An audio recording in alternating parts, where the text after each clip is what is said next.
oui, ça marche. Bon, comme il est très très tard, on ne va pas s'éterniser. Bienvenue pour les 12e rencontres de Tapage. Merci d'être là. Moi, j'ai toujours la trouille qu'il n'y ait personne. Et puis, chaque fois, je vous remercie beaucoup d'être là.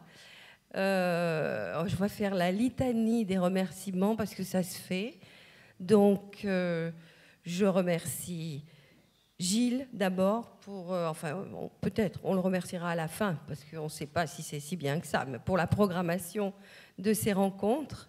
Je remercie les intervenants qui ont accepté de venir dans la Dordogne profonde pour nous apprendre et discuter avec nous. Je remercie, comme d'habitude, Bob l'artiste, qu'est-ce qu'il fabrique? Qui a fait l'affiche des rencontres. Il a fait toutes les affiches des rencontres, sauf celle de l'année dernière, que c'est Marine qui l'a faite, et qui était très belle quand même. Je remercie l'équipe technique du Centre culturel qui nous a aidés à installer la salle et qui sont toujours aussi sympas. Yvon et Martine Noël Artaud qui font le buffet toujours aussi copieux. Qui essaie que j'ai pu oublier Canal Pourpre qui filme l'intégralité des débats pendant les rencontres. Et puis je pense que c'est tout. Je remercie. Je ne dis rien parce que Geneviève m'a dit que je l'avais dit les autres années que ça plombait la soirée. Donc je ne dirai rien sur les élus qui ne sont pas là, comme d'habitude, mais je n'en dis pas plus. Merci Geneviève et bonne rencontre.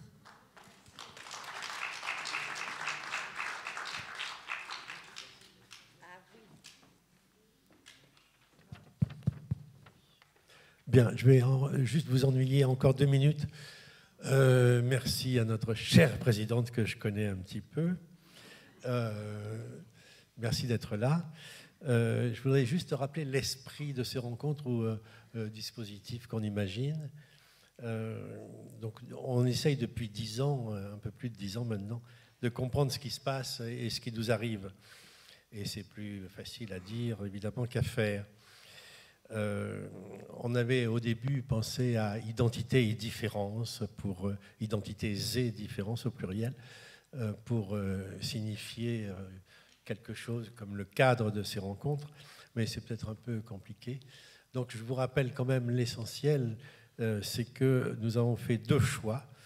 D'une part, d'afficher ces rencontres annuelles en questions au singulier, une question aussi simple et claire que possible, ça ne veut pas dire facile, et question qui est elle-même illustrée par les intentions que vous avez sur les papiers que vous avez entre les mains, qui sont susceptibles, ces intentions, de nous intéresser, on espère, en nous interrogeant. Voilà. Et le deuxième choix, c'est évidemment de partir de films, puisque le cinéma est réputé un art accessible à tous.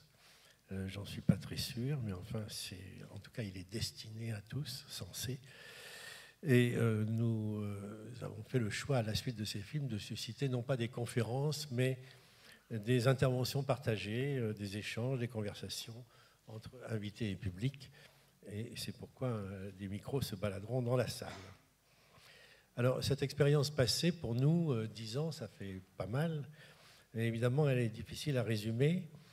Je vais dire tout bêtement que cette expérience, elle a parlé pour elle-même.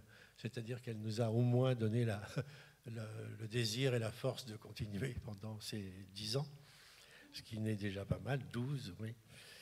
Et en nous renvoyant des échos plutôt favorables à notre dispositif, aussi bien du public que des intervenants que nous avons invités. Et puis aussi en rapprochant autant que faire se peut, puisque c'est ça notre truc, les sciences les plus précises et les opinions les plus déterminées. Et nous parions, pour l'instant c'est un pari qui n'est pas gagné, mais que nous tenons à peu près, nous parions que les sciences et les opinions s'éclairent autant qu'elles éclairent. Elles veulent s'éclairer autant qu'elles veulent éclairer. C'est notre pari, donc j'espère qu'on va de nouveau le gagner pendant cette semaine. en théorie comme en pratique. Alors à propos d'argent, on va laisser maintenant ces 5 soirées tracer leur route. Je signale que le film de ce soir est le plus long que nous proposons cette semaine. Il fait 107 minutes, c'est pas mal. Donc on va laisser faire ça. Et quant à moi, plutôt qu'aux mines d'or, d'argent ou de plomb, je voudrais adresser tous mes voeux à la bonne mine de notre conversation, qui, j'espère, suivra ce film. Nos invités sont d'ores et déjà là. On les remercie beaucoup et on vous remercie tous aussi. Merci.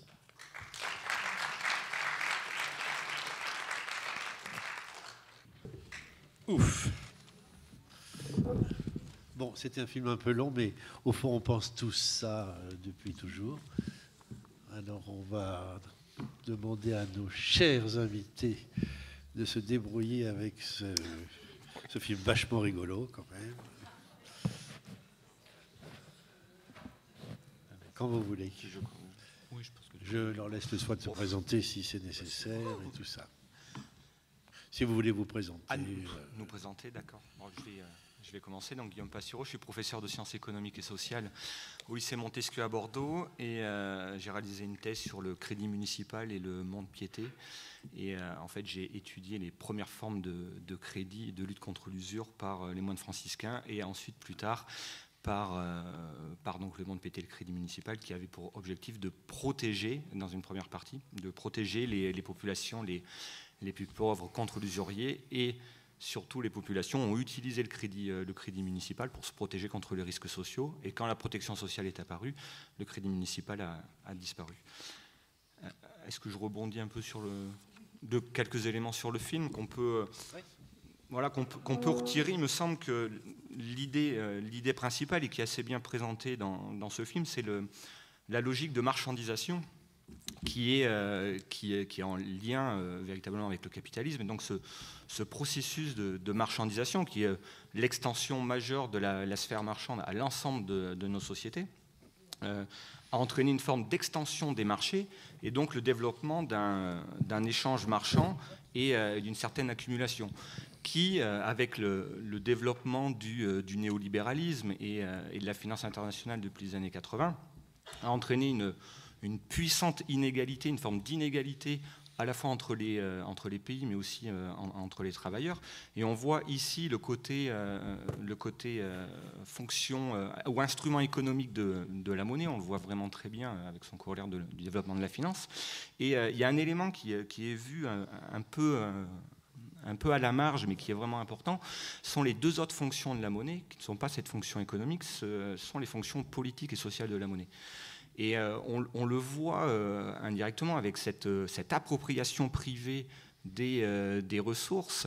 On voit que, et la volonté, ce qui était présenté tout au début du reportage, la volonté des entreprises, des financiers de ne pas payer d'impôts.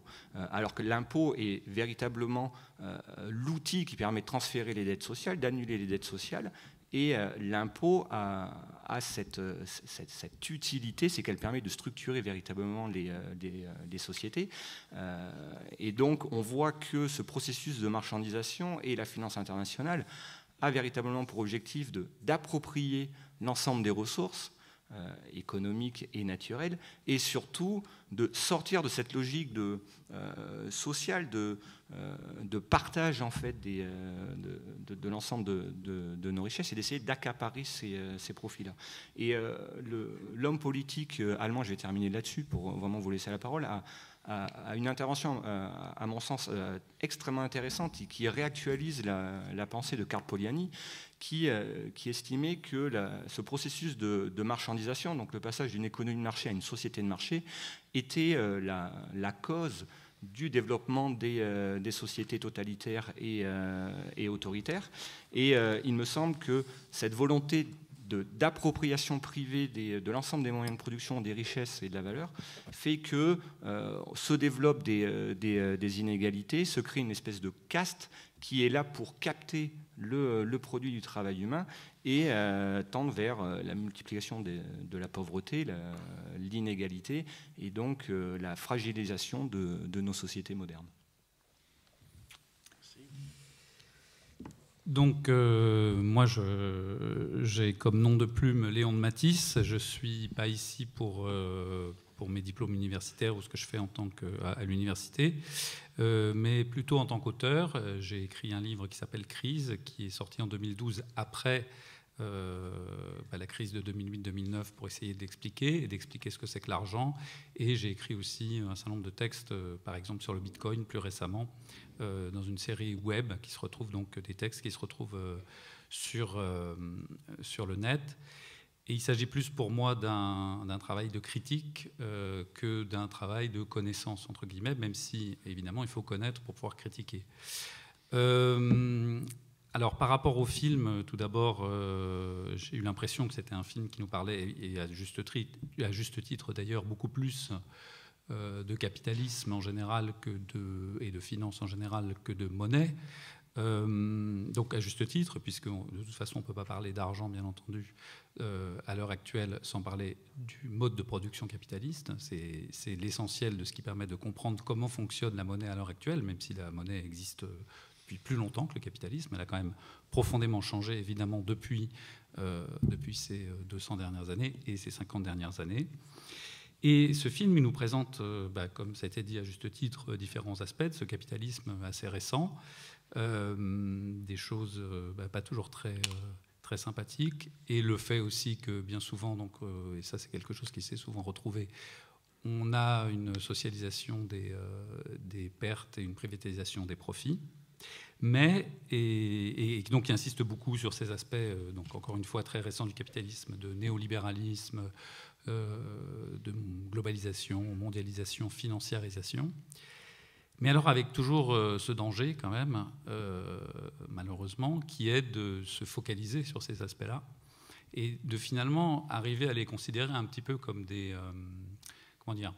comme une mauvaise direction que prendrait l'économie actuelle, comme des excès, comme quelque chose qu'il faudrait corriger, comme si la financiarisation de l'économie de ces 50 dernières années, par exemple, c'était un dévoiement de l'économie réelle.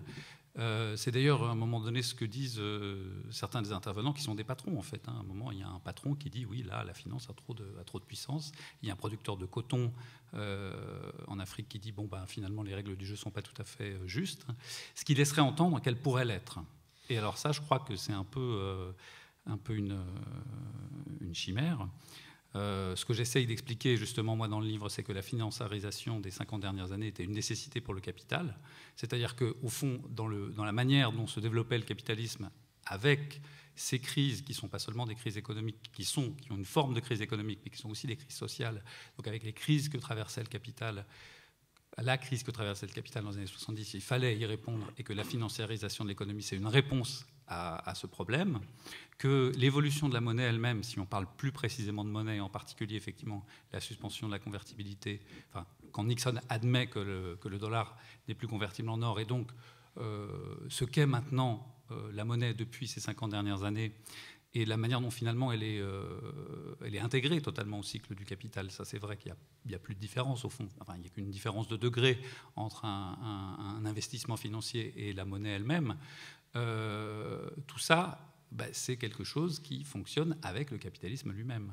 Et c'est bien le problème. C'est-à-dire que quand on nous parle, enfin quand on voit dans ce film, et quand on nous parle de manière générale, effectivement d'un certain nombre de choses comme une circulation infinie, une dette infinie, un accroissement de la valeur infinie, une marchandisation qui s'étend, on ne nous parle pas de quelque chose qui est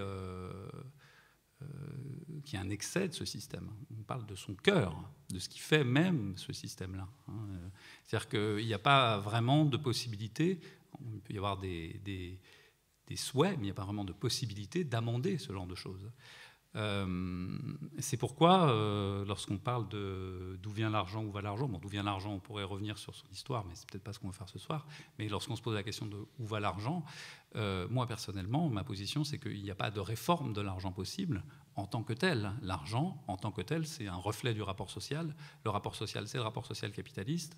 L'extraction de valeur, et cette extraction infinie de valeur, elle est dans ce système, au cœur de ce système. Et à part l'abolir, tant l'argent que le système, je ne vois pas trop comment on peut s'en sortir. Alors vous allez me dire, bon ben oui, ok, est-ce qu'on va continuer à discuter du coup si on parle de ça comme ça? Je ne suis pas venu là pour convaincre qui que ce soit de ce genre de position. Je suis seulement venu parce que je crois que c'est important, c'est aussi pour ça que j'ai écrit ce livre, de les garder présentes dans l'espace public. C'est-à-dire de continuer à dire, attention, il y a quand même des choses qui sont impossibles, comme la réforme du capital. Et donc, si on veut vraiment se sortir de ces apories, de ces impossibilités, il faut être capable tout simplement de changer totalement ce système, de le mettre à bas. Alors, le mettre à bas, c'est un vaste programme, c'est pas entre nous qu'on va le faire. C'est pas non plus en convainquant les gens à l'avance, parce que je crois pas que tout soit une affaire de prise de conscience. Je pense que tout est une affaire de lutte en réalité. Mais au moment où les luttes ont lieu, au moment où les gens sont en mouvement, quelle que soit leur raison de départ, quelle que soit leur manière de s'habiller, qu'ils aient des gilets jaunes ou qu'ils soient sans culotte, enfin, peu importe.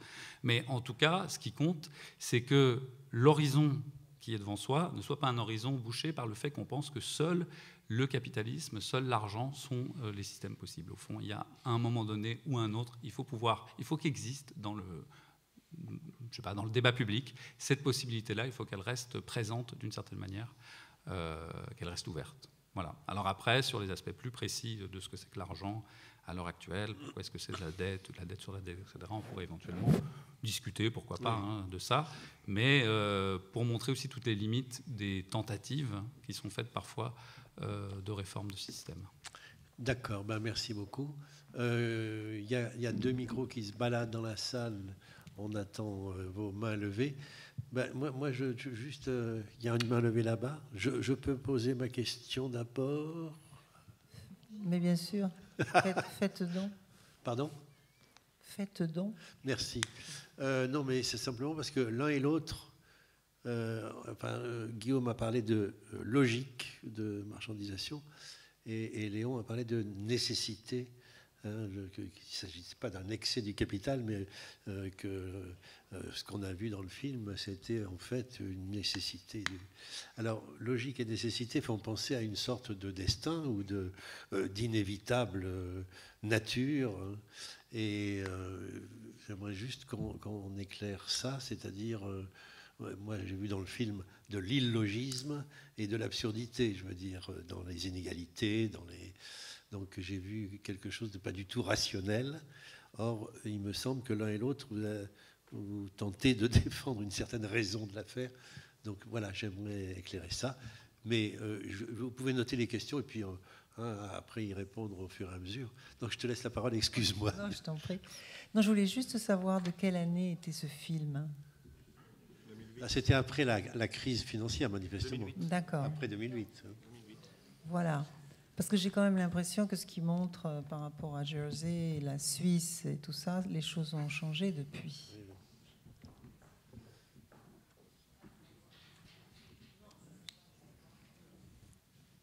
Pour l'instant, ça va? Pas d'autres questions pour l'instant, donc allez-y.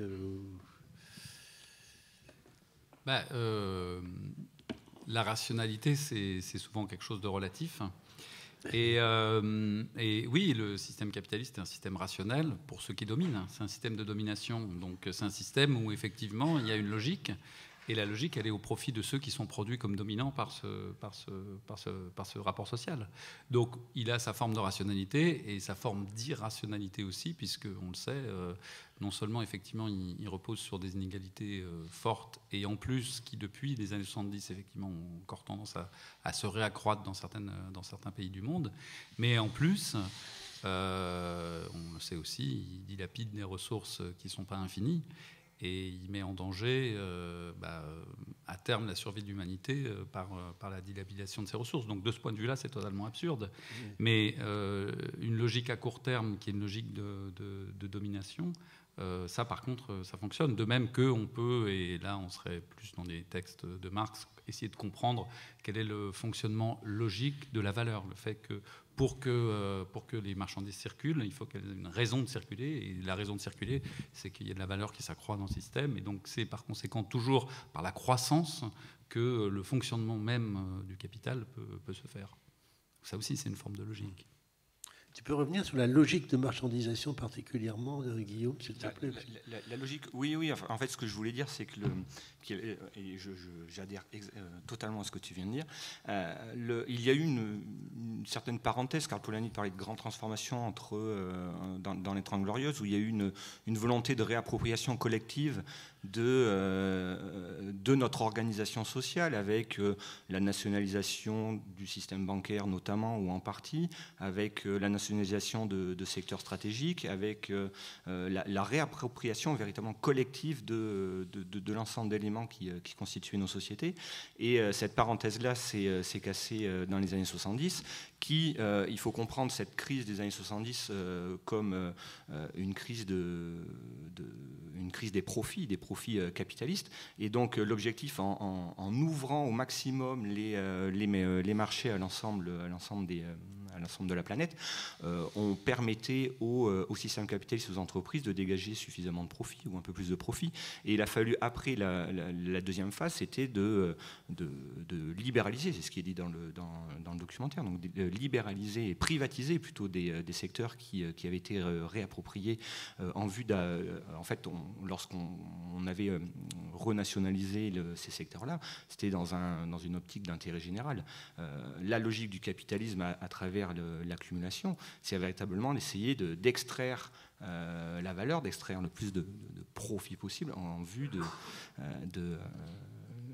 disons, d'enrichir une certaine catégorie de la population qu'on appelle capitaliste. Donc c'était ça, en fait, ce que je voulais dire, c'est que le capitalisme a eu besoin de se développer, et c'est passé par cette logique de marchandisation. Mais cette logique, ça s'appelle l'avidité pour le commun des mortels. Je ne vois pas de logique là-dedans, je vois de l'avarice, de la connerie capteuse, mais pas de logique. Enfin, ce mot est malvenu ici.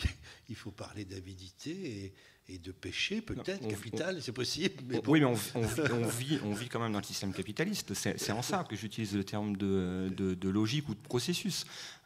Nous vivons quand même depuis, on peut dire, le XIIIe siècle, pour les premières sphères capitalistes, on vit dans ce système-là.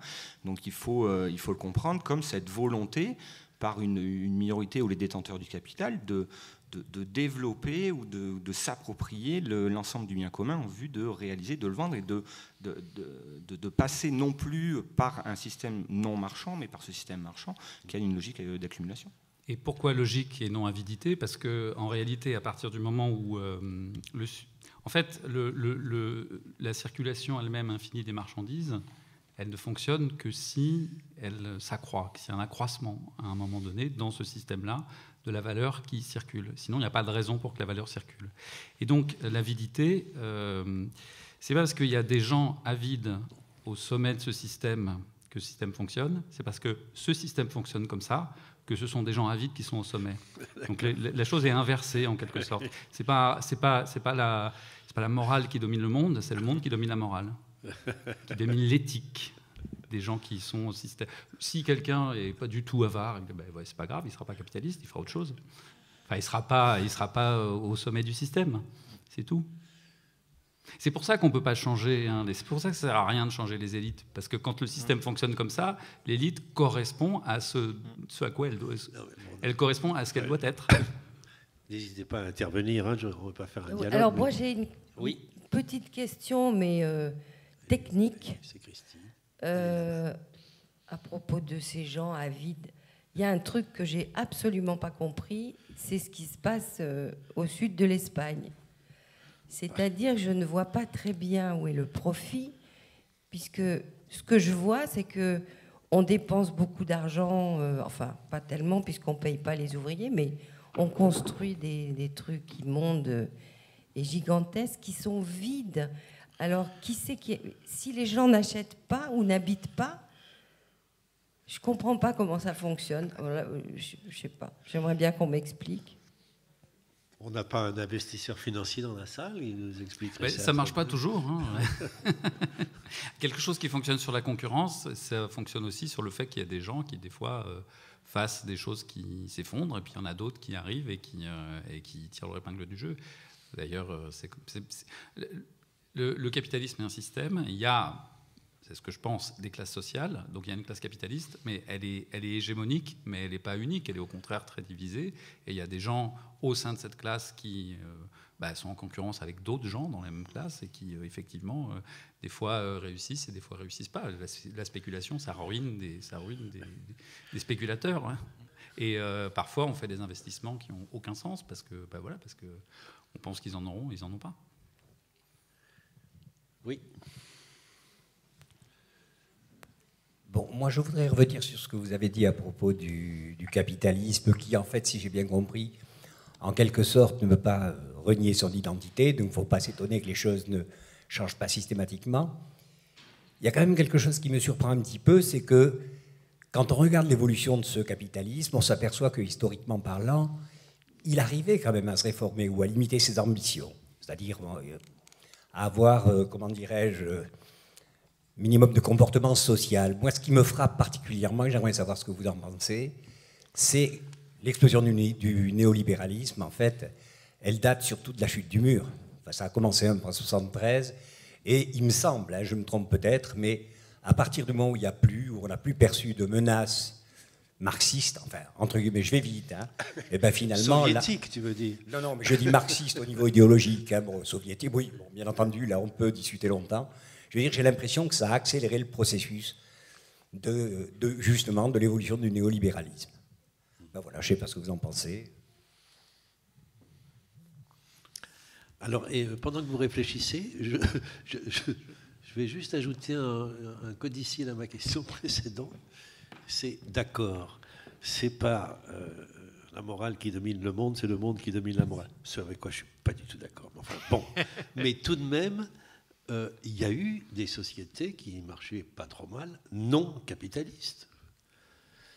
Si j'en crois à Polanyi, entre autres, je pense aux sociétés dites primitives, à des choses comme ça, où on n'a pas toujours été des salopards construisant des merdes sur la Costa del Sol, quoi. Je veux dire, on n'a pas toujours fait ça dans la vie, non? On est d'accord là-dessus. C'est une question. Donc, qu'est-ce que vous en pensez? Et qu'est-ce qu'on fait de la capitalisme, Non seulement il y a eu des sociétés qui n'ont pas été capitalistes, mais il y a aussi un espoir qu'il pourrait y avoir une société qui ne le serait plus. Je ne te le fais pas dire. Donc non, oui, bien sûr qu'il y a des sociétés qui n'ont pas été capitalistes.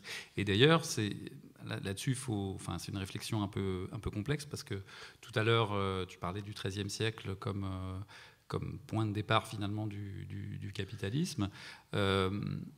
L'argent, la marchandise, ça existe depuis beaucoup plus longtemps que le capitalisme. Je pense, moi, que le capitalisme, c'est un système marchand poussé à son extrême. C'est-à-dire, c'est à partir du moment où le système marchand ne se contente pas d'échanger des surplus, mais à partir du moment où il conquiert le cœur même de la production, qu'on passe au capitalisme véritablement comme mode de production, alors qu'avant, effectivement, dans un système marchand.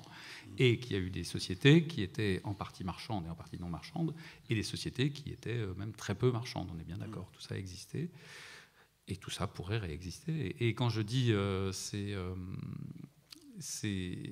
le monde qui domine la morale, ce que je veux dire, c'est que quand un système comme ça fonctionne, ce que pensent les gens individuellement a moins d'importance que le fait que le système lui-même, c'est bien connu, est quand même fait pour que ce sont des gens qui soient prêts à faire ce qu'il faut, qui sont au sommet. D'ailleurs, ils le disent souvent, si c'est pas moi qui le fais, quelqu'un d'autre le fera. Et ils ont raison. Et s'ils disent ça, pourquoi ils disent ça? C'est bien parce que effectivement, ce que se demande ce système, c'est qu'on agisse de cette manière-là quand on est à tel poste. Donc voilà. Et pour répondre sur la question de la période où le capitalisme s'est auto-limité, tout à l'heure tu as parlé de parenthèse pour parler de cette période-là, qui en gros est celle de la fin de la Seconde Guerre mondiale jusqu'au milieu des années 70. Effectivement, alors après, avec une transition qui va des années 70, surtout les années 80 et 90 en effet. Je ne sais pas si c'est dû à la fin de l'URSS, parce qu'il y a un État très capitaliste qui se dit encore marxiste, c'est la Chine. Mais par contre, ce qui est sûr, c'est que c'est une période bien particulière qui est née au lendemain de la Seconde Guerre mondiale, donc après une grande période de destruction, qui est née aussi, ça c'est tout à fait vrai, et en particulier en Europe occidentale, sur une forme de compromis en fait entre, on va dire, un compromis géopolitique, avec effectivement, en 1945, en France, c'est carrément illustré par le programme du Conseil national de résistance et l'espèce d'alliance, en fait, finalement, entre communistes, gaullistes et tout ce qu'on veut, pour effectivement limiter d'une certaine manière les ambitions du capitalisme. Et donc tout ça naît dans un contexte géopolitique particulier. Tout ça se fait aussi, alors après ça c'est plus technique, mais sur une forme d'extraction de la plus-value qui, à ce moment-là, était possible et qui, au bout d'un certain temps de réaccumulation du capital, redevient impossible. Donc pendant ces 30 années, elle est possible. Donc ensuite, effectivement, malgré tout, dans une période où l'Europe occidentale et le Japon, les États-Unis fonctionnent plus ou moins comme ça, mais par contre le reste du monde pas du tout. C'est quand même une période, c'est la période de la décolonisation, mais c'est quand même une période où le centre, les pays centraux du capitalisme sont beaucoup plus riches que le reste. Donc je veux dire que dans les années 70 et 80, on a libéralisé effectivement à tout va, et on a permis aux capitaux de s'investir partout dans la planète, et après ils sont vraiment allés s'investir partout dans la planète. Et ça veut dire que plein d'autres pays se sont industrialisés, et que effectivement ces industries-là ont battu en brèche les industries des premiers pays capitalistes. Donc c'est une question de concurrence mondiale aussi. Donc on voit bien que cette période de 45 à 70, elle est tout à fait exceptionnelle. Bon, certains diraient aussi que la certitude de ne pas mourir de faim s'y échangeait contre celle de mourir d'ennui. Donc c'était pas non plus si bien que ça, cette période-là. Mais c'était effectivement une période au moins où il y avait une réduction des inégalités, entre guillemets. Alors, je sais pas, moi, peut-être tu connais mieux les chiffres que moi, mais enfin, entre un ouvrier et le patron, il n'y avait que un rapport de 1 à 30 au lieu d'avoir un rapport à 1 à 300, j'en sais rien. Mais voilà, c'était quand même pas non plus une période égalitaire. Donc, alors, c'est une période qui n'est pas si enviable que ça et vers laquelle il est impossible de revenir. Oui, Sophie. Oui, moi justement, j'allais te poser la question de cette période de 30, justement des 30 années. Et peut-être que vous pourriez nous expliquer un peu plus précisément comment est-ce que cette réorganisation de l'extraction de la valeur s'est faite à ce moment-là. Pourquoi est-ce que cette exception ne peut pas revenir maintenant? Et une autre question que je me suis posée pendant le film, c'est comment est-ce qu'on explique que la situation justement dans laquelle se trouvent les pays du tiers-monde il y a une vingtaine d'années soit plus la même maintenant, et qu'une situation qui avait l'air bloquée se débloque? Est-ce que ça veut dire que les gens deviennent plus riches réellement, que la masse des gens là-bas, le travailleur moyen est plus riche, ou comment est-ce que c'est réparti la richesse, ou comment est-ce qu'elle est en train de se répartir? Est-ce qu'on peut imaginer que la masse mondiale du monde devienne plus riche, ou est-ce que qu'est-ce qui est en train de se passer au niveau du rééquilibrage? Ouais. Deux questions compliquées. Non, enfin, pour venir sur les sur les 30 glorieuses, en fait, à la suite de la Seconde Guerre mondiale, un compromis a été réalisé, un compromis entre le capital, entre le travail et entre une élite politique. Et ça a été véritablement le développement de l'État-providence qui a, par la sécurité sociale et par un interventionnisme de l'État, a permis de réguler nos sociétés et surtout de lutter contre les principaux risques sociaux, avec un partage de la valeur ajoutée et donc de la richesse créée qui a été relativement favorable pour le travail, avec l'apparition du salaire indirect ou du salaire socialisé. Et donc ce développement de la protection sociale a permis de lutter contre le paupérisme ouvrier, a permis de lutter contre les risques sociaux, et on a réutilisé en fait les gains de productivité pour principalement augmenter les salaires. Et surtout pour rééquiper ou pour équiper les ménages. Et il a fallu aussi reconstruire l'Europe, donc ce qui a nécessité d'énormes investissements. Et on voit dans les statistiques, à partir du milieu des années 60, que les taux de profit des entreprises diminuent, globalement en Occident et en Occident, donc en Europe, aux États-Unis, puisqu'on arrive à une période où tous les ménages sont relativement bien équipés en télévision, en électroménager, ou peu qu'il pouvait y avoir. Et donc, il était très difficile de gagner alors à la fois des gains de productivité. Il était difficile aussi d'élargir le marché, puisque l'ensemble des ménages étaient équipés. Donc, on est arrivé à une situation où les entreprises baissent des taux de profit, les entreprises ne peuvent plus fonctionner. Donc, l'objectif, c'était d'essayer de retrouver des taux de profit. Et je vais très vite dans l'histoire, mais la mondialisation a permis cela, puisqu'on a mis en concurrence le travail et on en a pu délocaliser, et les entreprises ont pu dégager des marges supplémentaires. En fait, c'est ça, grosso modo. Je grossis le trait, mais c'était cette période-là. Sachant que les 30 Glorieuses, d'un point de vue environnemental et écologique, seront des périodes complètement catastrophiques. Donc, est-ce qu'on devrait revenir à ce mode d'accumulation? Je n'y pense pas. Est-ce qu'on peut retrouver une régulation forte dans l'avenir? C'est possible. C'est possible, et moi je suis d'accord. Il faudrait dépasser ce système capitaliste et réfléchir à d'autres types de sociétés. Et concernant le tiers-monde, je suis vraiment désolé, j'ai pas trop bien compris. Non, enfin, les inégalités mondiales se creusent. Il n'y a pas de lutte véritable, enfin de vraie lutte contre la pauvreté, puisque les pays en voie de développement continuent à être alors soit le grenier du monde, ou soit on continue à s'accaparer les terres et les richesses des pays en voie de développement, et notamment la Chine, qui investit énormément, qui essaie d'accaparer les ressources en Afrique. Donc on ne voit pas véritablement de véritable amélioration. Les inégalités continuent à se creuser entre le nord et le sud. Donc il y a une élite qui arrive à s'en sortir, mais globalement on continue à avoir des enfants qui travaillent, comme c'est le cas dans le documentaire. Donc je ne suis pas sûr, mais là je ne suis pas spécialiste de la question, je ne suis pas sûr qu'il y ait véritablement une amélioration au niveau des conditions de vie, au niveau de la santé, au niveau de l'éducation, une vraie amélioration. Alors, c'est toujours mieux qu'il y a 30 ans. Je vais être un peu plus encourageant. Le film me paraît une part de l'encouragement possible. Il n'y a quand même qu'un seul type dans le film qui est un salaud cynique avoué. C'est le mec à la chemise jaune et à la cravate jaune. Il n'a pas les cheveux jaunes encore, mais enfin bon. Donc c'est le seul cynique.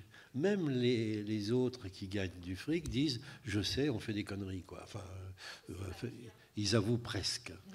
Et deuxièmement, les seuls gens qui bossent dans ce film, enfin qu'on voit bosser, au sens où on entend le travail, quoi, faire des trucs avec ses mains, quoi. Et c'est des très pauvres. Hein. C'est les types au début qui travaillent dans les mines, là, et puis les femmes qui cassent les cailloux, etc. Donc ce film me paraît encourageant parce qu'il saute aux yeux qu'évidemment la raison est d'un côté et la folie de l'autre, ou le bien d'un côté et le mal de l'autre. Alors c'est un peu peut-être simplifier les choses, mais enfin ça c'est plutôt encourageant. Et nous qui nous battons la coulpe en disant oui, on n'y peut rien, c'est comme ça ne va pas s'arranger. Pourquoi ce genre de film sort? C'est juste pour nous amuser et nous permettre de mieux dormir tout à l'heure? Je sais pas. Je pose la question à tout le monde d'ailleurs. Oui, Philippe. Je voulais juste compléter ta remarque sur les travailleurs. On a beaucoup parlé des marchandises, de la production, de la marchandisation, de la globalisation financière. Et c'est vrai qu'on voit beaucoup de travailleurs dans ce film, et c'est quand même le cœur du capitalisme, l'exploitation du surtravail. Quand un salarié va vendre sa force de travail, valeur d'usage pour les capitalistes, donc le capitaliste va lui verser un salaire pour sa journée, une partie de son travail dans la journée. Et le reste de la journée, c'est l'exploitation du surtravail. C'est ce qui permet au capitaliste de faire du profit. Donc, est-ce que... pardon par rapport... Enfin, le cœur du capitalisme, c'est l'exploitation du surtravail des salariés. Donc, Marx a longtemps critiqué le salariat avant de revenir là-dessus. Est-ce que vous pensez qu'on pourrait modifier le rapport au salariat, donc à l'argent, et à la valeur que contribue la force de travail des salariés, ça pourrait peut-être être une piste, parce qu'on parle beaucoup de spéculation, de finance, mais derrière, il y a le travailleur. C'est-à-dire que sans les travailleurs, sans le salariat, il n'y aurait pas d'exploitation. Et deuxième question qui n'a rien à voir, c'est la Chine. Enfin, c'est autre chose. Je pensais à la Chine qui effectivement investit énormément en Afrique, qui est en train de construire un canal au nord du Panama pour ne pas passer par le canal du Panama, donc elle paye très cher le Honduras. Et la Chine possède une grande partie de la dette, est-ce que c'est toujours le cas, de la dette des États-Unis en bons du Trésor. Comment vous expliquez qu'un pays qui est une économie socialiste de marché est finalement le plus prédateur en termes de profit aujourd'hui? Moi, je dirais en un seul mot que c'est un pays capitaliste, on ne peut plus capitaliste. Je pense que le système qui a été mis en place en Union soviétique et ensuite en Chine de capitalisme d'État n'est pas un système qui n'est pas capitaliste, même si effectivement il avait des caractéristiques qui n'étaient pas celles du capitalisme libéral, du capitalisme bourgeois, si on veut l'appeler comme ça, si sa classe dominante n'était pas la bourgeoisie traditionnelle, si son mode, disons, de circulation des marchandises et même de calcul, effectivement, ou d'émission de monnaie n'était pas non plus celui qui prévalait en Occident, c'était quand même toujours sur l'extraction de la survaleur des travailleurs soviétiques ou chinois que se bâtissait quand même cette économie. Donc pour moi, ça reste une économie capitaliste. Et la Chine, à l'heure actuelle, c'est un des plus grands États capitalistes du monde. C'est aussi effectivement un État où une certaine classe moyenne se développe. Après, elle reste quand même moins importante que les gens très pauvres. Mais où effectivement il y a depuis une trentaine d'années un développement important avec ce qu'on sait, c'est-à-dire aussi des conséquences environnementales, etc., qui sont terribles et qui créent d'ailleurs beaucoup de luttes en Chine même par rapport à ça. Et aussi un accroissement d'inégalités entre les régions, voilà.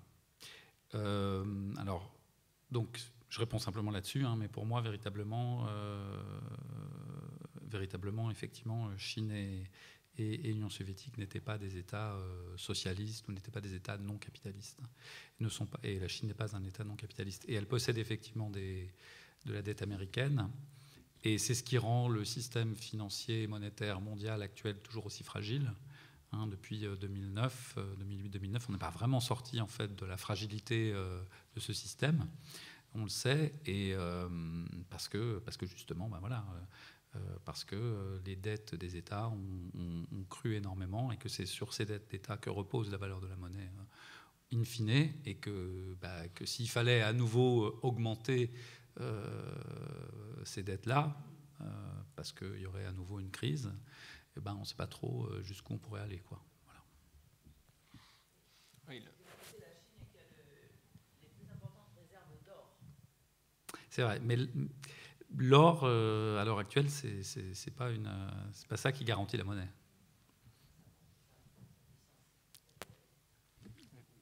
Oui, une question là. Bon, je vais essayer. Non, oui. Oui, je voulais essayer de passer à peut-être changer un petit peu de sujet. Et donc, on a vu que le capitalisme financier, donc basé sur une logique ultralibérale, donc ce qui gouverne aujourd'hui l'économie mondiale, finalement, d'une certaine manière, et qu'on n'arrive plus à contrôler, essaie d'échapper à tout prix au contrôle des États. Donc, ne pas payer d'impôts, enfin, ne pas faire profiter de ces gains donc, au bien-être du plus grand nombre. Alors, est-ce que ce que l'on voit apparaître aujourd'hui à travers ce qu'on appelle les crypto-monnaies, donc les bitcoins, et donc toutes ces monnaies qui sont créées finalement en dehors du système monétaire qui a été mis en place et qui est aujourd'hui géré par des États, est-ce que les crypto-monnaies sont un des avatars donc ultime de ce capitalisme financier ultralibéral qui essaie d'échapper complètement à tout réseau d'échanges qui peut être contrôlé par des États comme le sont les systèmes bancaires actuels, qui sont faillibles, qui ne marchent pas très bien puisqu'on arrive à échapper via des paradis fiscaux, mais on arrive encore à tracer des flux monétaires, alors que je pense qu'avec le système des crypto-monnaies, on échappe complètement à ce type de surveillance et de contrôle. Je vais te laisser répondre. Alors oui, c'est vrai que les crypto-monnaies réalisent un vieux rêve ultralibéral, qui est celui de la monnaie qui échappe entièrement à l'État, c'est vrai.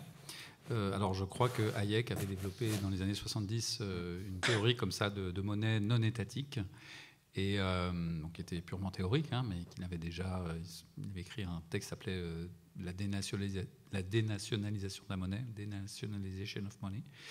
Et effectivement, il voyait ça comme ça. Et c'est vrai que d'une certaine manière, les crypto-monnaies, qui sont présentées comme une alternative parfois à la monnaie, disons, des États, est un peu une forme ultralibérale. Et malheureusement, j'ai envie de dire, même les monnaies alternatives sympathiques sont aussi un petit peu des alternatives libérales ou néolibérales aux monnaies étatiques. Ceci dit, les monnaies étatiques, les monnaies qui sont émises par les États, ne sont pas aussi contrôlées que ça par l'État lui-même. C'est-à-dire qu'en réalité, il n'a pas, l'État qui émet cette monnaie, il n'a pas un pouvoir total sur la monnaie.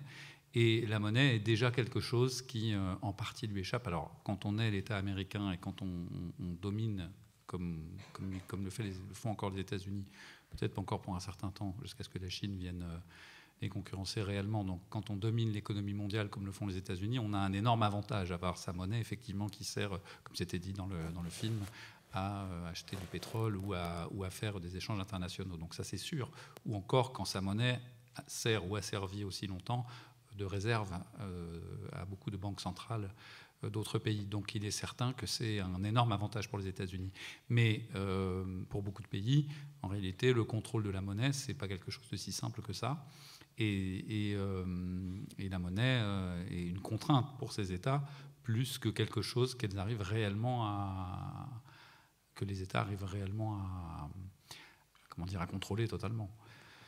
Parce que ce qui fait la valeur de la monnaie, finalement, ce sont les obligations d'État, les emprunts d'État à l'heure actuelle. Et il faut que ces emprunts soient remboursés. Et donc, il faut que ces États ils perçoivent des taxes, hein, ils puissent taxer la valeur la survaleur qui est produite par le capitalisme.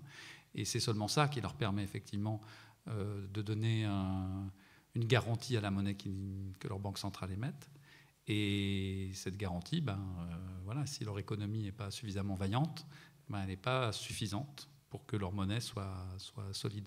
Donc la monnaie a beau être un bien commun, selon certaines théories, mais elle a beau être, disons, légale et émise par des banques centrales, elle n'est pas pour autant un instrument aux mains des États qui peuvent utiliser si simplement que ça.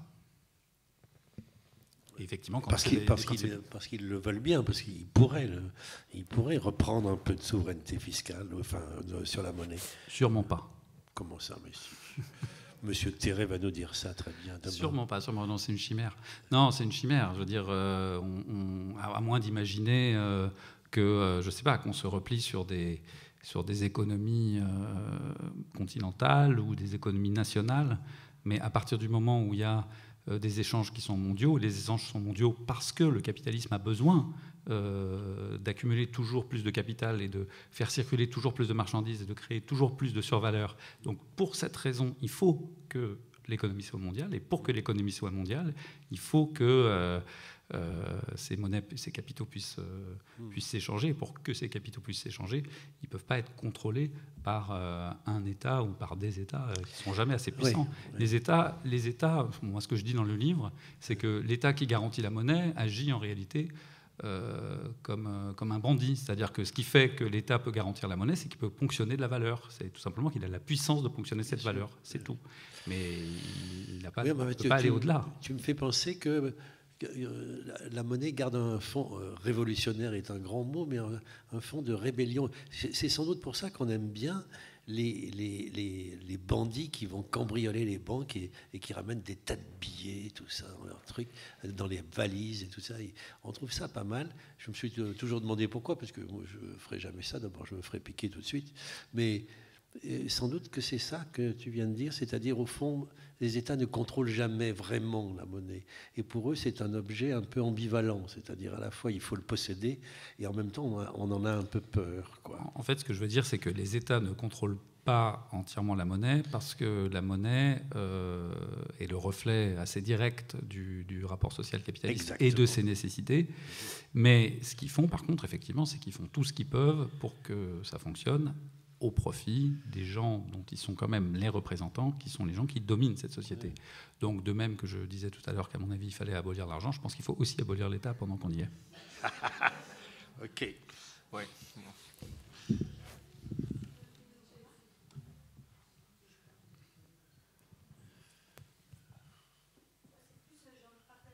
Attendez le micro. Oui. J'ai envie de partager un sentiment. Alors moi, je suis pas d'accord avec toi. Moi, je trouve, j'ai pas vu beaucoup de messages d'espoir dans ce, parce que le film lui-même. Non, mais moi, je l'ai pas vu en tout cas, parce que j'ai vu plusieurs signes. Quand on voit, si j'ai bien compris, pour reprendre ce que tu disais, Christine, sur les ensembles espagnols là construits, il y avait de l'argent du football.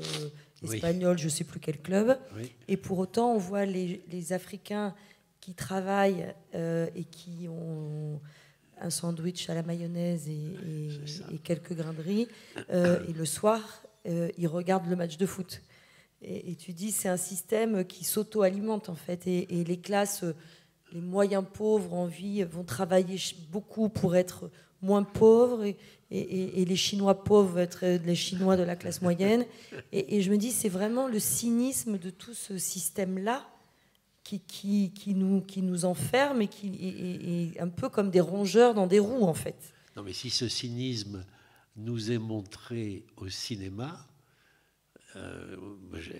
excuse-moi, mais moi j'appelle ça... l'espoir est peut-être un grand mot, mais enfin, c'est plutôt positif, quoi. Parce que ce qui serait terrible, c'est qu'on ne le sache même pas. Mais tout à l'heure, tu te demandais toi-même si finalement on ne se coucherait pas plus tranquille ce soir en ayant vu ce film. Donc, quelque part, est-ce que c'est ça qu'on est venu voir ? Je ne sais pas. Ça ne tient qu'à nous. Voilà. C'était une remarque personnelle.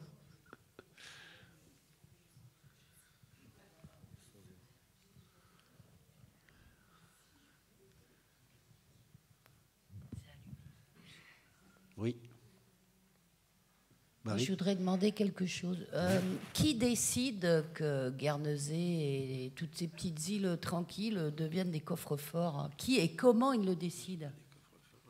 C'est le gouvernement anglais et britannique qui a mis en place une réglementation qui a permis cette situation-là. Donc n'importe. C'est un choix politique. Je pense que ça doit être sous Thatcher, mais oui, dans les années 80. Après, là, c'est clairement un choix politique. Donc on pourrait le faire à Bergerac, quoi. On pourrait le faire à Bergerac.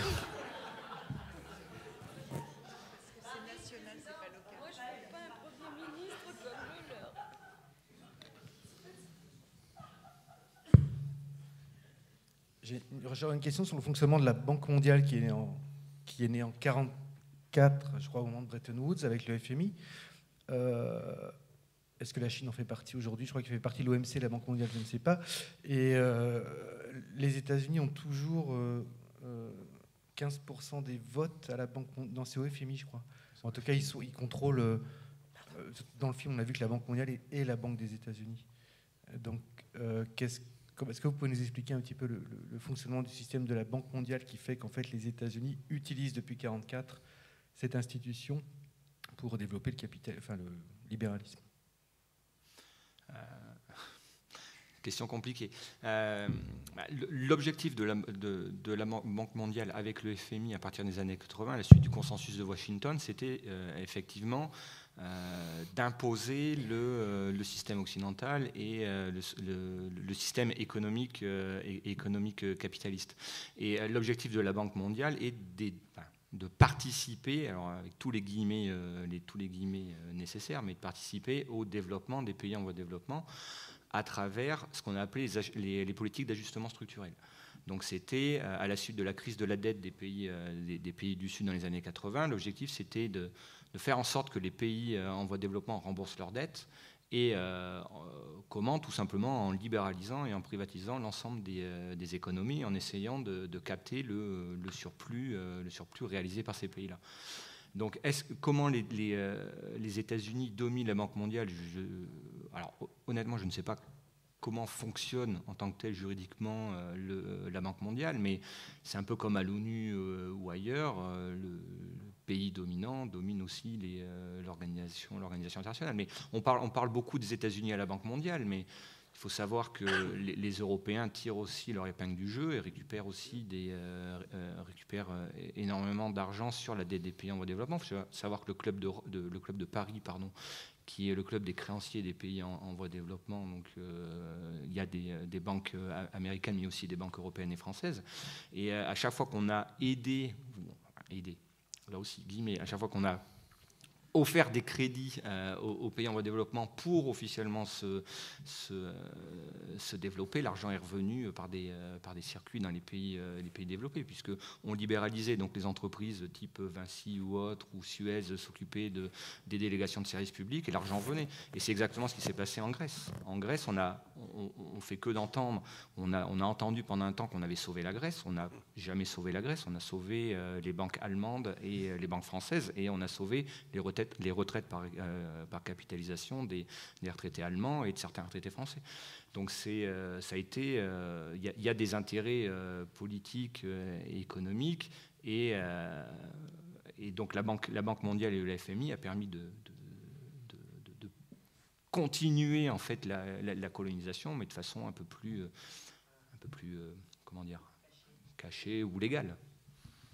Oui, ils prêtent de l'argent, mais en échange de leurs prêts, ils ont un certain nombre d'exigences. Et voilà, les pays n'ont pas d'autre choix, en gros, que de se plier à ces exigences-là.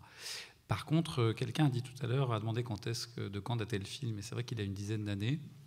Et c'est vrai que c'est intéressant parce qu'en entendant quand même donc c'est un film très intéressant, hein, c'est pas le sujet, mais encore une fois, en entendant tous ces discours sur la mondialisation et sur voilà. Encore une fois, le fait d'insister sur le néolibéralisme et la mondialisation comme étant la cause des problèmes, alors qu'en réalité, c'est qu'une des conséquences du problème fondamental qui est le mode de production capitaliste lui-même.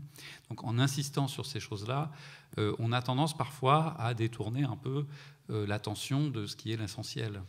Et il y a quelqu'un qui tient un discours anti-mondialisation maintenant aux États-Unis, c'est Donald Trump. Alors vous allez me dire, il ment comme un arracheur de dents, c'est même une sorte de champion du mensonge, ça c'est clair. Mais n'empêche que son discours, c'est quand même celui-là. Il est anti-mondialisation, comme si, enfin, anti-mondialisation, en tout cas, il revient sur certains de ces aspects. Comme si justement le problème c'était la mondialisation, et si on pouvait au sein de chaque pays finalement avoir sa production à soi, etc., ça marcherait bien. Mais en fait non, c'est pas du tout ça le problème, c'est pas la mondialisation le problème, c'est même pas le néolibéralisme le problème. Je suis d'accord qu'il y a eu évidemment ces politiques, toutes ces politiques, celle de Reagan, celle de Thatcher, qu'il y a eu ce qu'a fait la Banque mondiale et le FMI lorsqu'ils ont prêté aux pays en voie de développement qui avaient besoin de prêts, et avec toutes les exigences qu'il y avait avec ces prêts. C'est la même chose pour la Grèce, effectivement. Chaque prêt qui lui était fait, on demandait que les impôts soient augmentés de temps, que les pensions soient baissées de temps, etc. Donc c'était vraiment terrible. Mais il y a des gens donc, qui assument ces politiques. Mais le problème, c'est qu'il n'y a pas de politique alternative, en fait. C'est que ces politiques sont faites, effectivement, de manière extrêmement violente, pour maintenir une domination. Et donc, si vous ne voulez pas faire ces politiques-là, c'est que vous remettez en cause cette domination. Si vous remettez en cause cette domination, ça veut dire que vous êtes obligé d'aller au bout. Et au bout, ça veut dire lutter contre la logique même de la valeur. Et donc, au fond, lutter contre l'existence même de l'argent tel qu'il existe à l'heure actuelle, c'est-à-dire un argent qui finalement est capital, qui circule partout d'un bout à l'autre de la planète, qui repose sur des dettes d'État qui elles-mêmes reposent sur un accroissement infini de valeur, qui lui-même est le mode normal de fonctionnement du capitalisme. Ok, il n'y a plus de questions. Il y en aurait plein, mais moi j'allais... Non ? Bon, on peut encore discuter si vous voulez après. Je voulais juste signaler qu'il y a ici des papiers qu'on a tirés en petit nombre, mais tout de même, et qui sont des articles intéressants sur notre sujet, dont quelques-uns de nos prochains invités. Ça va, vous n'êtes pas frustrés? On peut y aller? Oui. Merci.